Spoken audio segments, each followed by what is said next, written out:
From MTN News, this is Montana This Morning.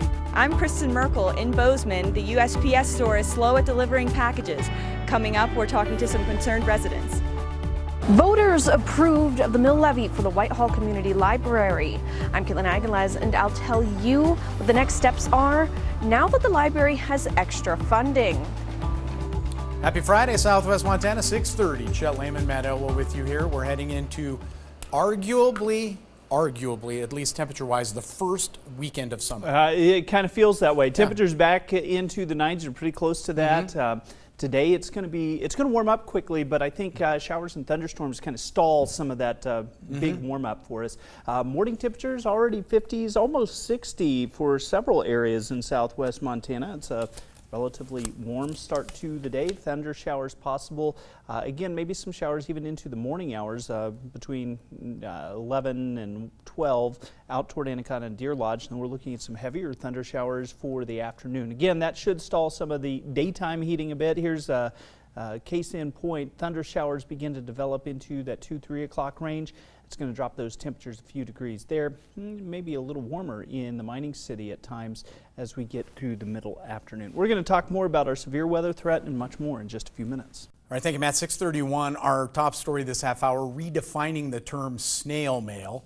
With long lines and angry customers, the post office on Baxter Lane being flooded with complaints. TN's Kristen Merkel explains what's happening and what's being done to try to fix the problems. For the last 3 days, no mail, period. So it's really frustrating. And I know the old excuse, we don't have enough help. Mike Connell is frustrated. He says he's not getting his mail and wants to know why. And my mail's been very sporadic. Sometimes it doesn't come, or the next morning I'll find it when I go get my newspaper. Connell is not alone in this battle to receive and send mail. Other customers expressed the same feelings. I had put a bill in the mail 3 days ago and it stayed in my mailbox. And so on the way back from dropping the bill off, I just said, I'm just going to come in here and see what was going on. And they said that people have quit and we're not getting our mail. This isn't the first time customers have been fed up with the Baxter Lane post office. It has a 1.5-star review on Yelp and negative posts about the location for months. One Yelp user wrote, "This office has a problem right now. My guess is that they're understaffed and is compounded to the point of gross inefficiency for those remaining." It's definitely, you always are waiting in a line, unfortunately. I know that they're doing the best that they can, but it takes a long time to get to the desk, and then you never know when your package is actually going to get there, whether you pay for the overnight or you just send it out regularly. One issue appears to be staffing. In an email obtained by NTN contributor and Newsy national correspondent Maritza Giorgio, the number of applicants interested in working at the post office on Baxter Lane was low. Only 11 people showed up to apply at a job fair compared to the usual 80 plus. In a statement today, Senator Daines asked USPS to rectify the interruption as soon as possible and take steps to ensure that any future interruptions are avoided. Senator Tester also joined the discussion by urging USPS to provide immediate relief to the community and bolster the Baxter Lane location with staff from other locations. Frustrated Bozeman residents are ready for action. You know, the mail's motto has always been no rain nor shine, the mail's always delivered on time. Let's get back to it. In Bozeman, I'm Kristen Merkel, MTN News. Now the U.S. Post Office responding to the complaints. A statement sent to MTN reads, in part, last week over the holiday weekend, both Sunday and Monday were non-delivery days. The mail volume to be delivered in the following days often exceeded the number of available delivery hours. As a result, we couldn't reach some homes and businesses, but we delivered to them the next day. That statement also advised there are 4 jobs available with 4 more to be posted next week. The complete statement can be found by visiting our website. Other news this morning, communities of Cook City and Silvergate remain cut off from Yellowstone National Park. But there is a silver lining. More wildlife is being spotted in the area, and that's suddenly attracting wildlife watchers to areas who are seeking a new experience. TN's Penny Preston reports business owners there are encouraged. I'm looking at a black pup wolf. Since wolves were reintroduced to Lamar Valley in Yellowstone in 1995, hundreds of thousands of people have come to see them and grizzlies in what was called the Serengeti of North America. The tourists often stayed in Silvergate and Cook City nearby, generating millions of dollars of tourist business in the gateway communities. But the floods of early June destroyed the roadway through Lamar, and the northeast entrance of the park was closed. That means fewer tourists and cars coming down this road. It's often said nature fills a vacuum, and that's exactly what's happening here. People who live in the area say they've seen wolves and bears walking down the highway now that the traffic's gone. Last week we had a wolf a quarter mile. I'm looking at where the wolf was. We had a grizzly bear at the park entrance yesterday. The head of the Chamber of Commerce says Yellowstone's iconic wildlife are often seen in and around the villages. So yeah, we have the wolves traveling back and forth, we have the grizzlies, we have the black bears, we have moose. This Minnesota couple detoured to Silvergate on their way to Colorado after they heard the news about the park closure. And one of the things we just did is we walked into the park, and there's exactly no cars, no other humans. So we got a lot of pictures, and we'll always remember this forever. Zach Lind came all the way from Bozeman twice to hike 6 miles into Yellowstone alone because the park is closed to traffic. Here we are in one of the most incredible places on the planet, and an opportunity that you won't have again. Lind points out the gateway towns are fed by 2 scenic highways.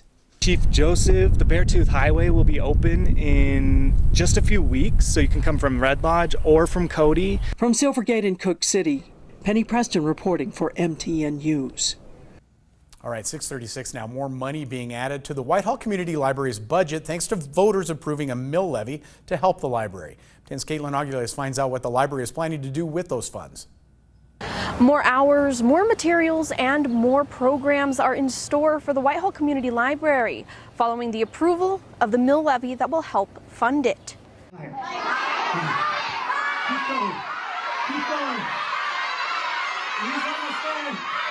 Cheering filled the air at the Whitehall Community Library as students of the 21st Century program and library goers alike enjoyed a magic show. The library provides a really great opportunity for the kids to get things that they might not get otherwise. It's a safe place to go after school. They get some extra reading time, some extra time to do things like science projects and art projects. More programs like this magic show are on the way thanks to voters approving the mill levy that would help fund the library, and staff are excited about the possibilities. Jeannie Ferris, the director of the library, says the first thing the library will do is expand hours on Tuesdays and Thursdays. Right now we currently don't open until 1, and so that will open us 2 hours earlier both days. That will help not only with the reading program, but also the summer feeding program, which starts at 11:30. The library hadn't received a mill levy in 20 years, and Ferris was nervous that if not passed, major changes would have been made, like reduced hours, reduced staff, and cut programming. I didn't even think about it, honestly, to tell you the truth. I did not want to go there. But now, Ferris is looking forward to adding more materials to the library's collection. People will see more new movies and more new books and more programming and more all sorts of fun stuff. In Whitehall, Caitlin Aguiles, MTN News. 6:38 now. It's a multi-billion-dollar industry that shows no signs of slowing down. E-bikes are a global trend in transportation, the hobby now sweeping the Big Sky state. 10's Jackie Coffin shows us how these new bikes are getting people out and about.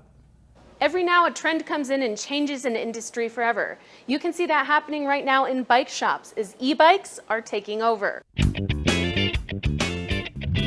The Spoke Shop in Billings is a community staple, celebrating its 50th birthday next year. We sell fun here, right? So every day is a good day when you ride your bicycle, and every day is an exceptionally good day when you get a new bicycle. Dean Cromwell has owned the Spoke Shop for 11 years, and he loves helping people find the right bike. Excellent. And lately, for a growing number of customers, it's one with a little extra oomph. From 5 years ago to now, 5 years ago people came in and said, and we would go, hey, you should try one of these e-bikes, and it's what's an e-bike? To now, they come in and go, where are all the e-bikes? So it's changed significantly. An e-bike is simply a bike with an electric motor and battery that adds an assist when you pedal it.